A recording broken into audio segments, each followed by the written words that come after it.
lintas selanjutnya, bus Simpati Star BL7998AA mengalami kecelakaan dan terguling di pekarangan rumah warga di Gampung Baru, Kecamatan Julo, Kabupaten Aceh Timur.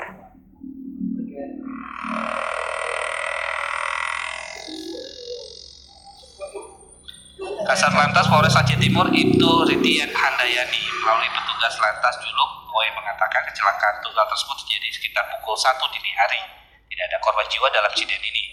Satu penumpang mengalami luka lecet di bagian tangan dan telah mendapatkan perawatan medis. Saat kejadian, bus Simpati Star Double Decker yang dikemudikan Ari Tonang, 35 tahun, warga Medan, Sumatera Utara, melaju dengan kecepatan tinggi dari arah Banda Aceh menuju Medan. Setiba di lokasi kejadian, kondisi jalan menikung dan sopir langsung kehilangan kendali karena diduga mengantuk. Masih dari masyarakat sekitar 1 menit di desa Gampung Baru, Kecamatan Julo.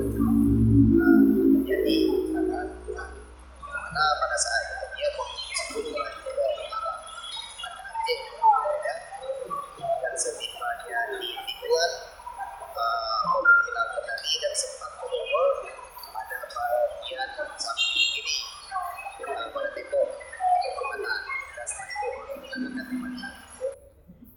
Kecelakaan itu sudah ditangani oleh Satuan Lalu Lintas Polres Aceh Timur dan busnya juga sudah diamankan. Kerugian materi akibat kecelakaan ini diperkirakan mencapai 10 juta rupiah. Dari Kabupaten Aceh Timur, saya Maulana TVRI Aceh melaporkan.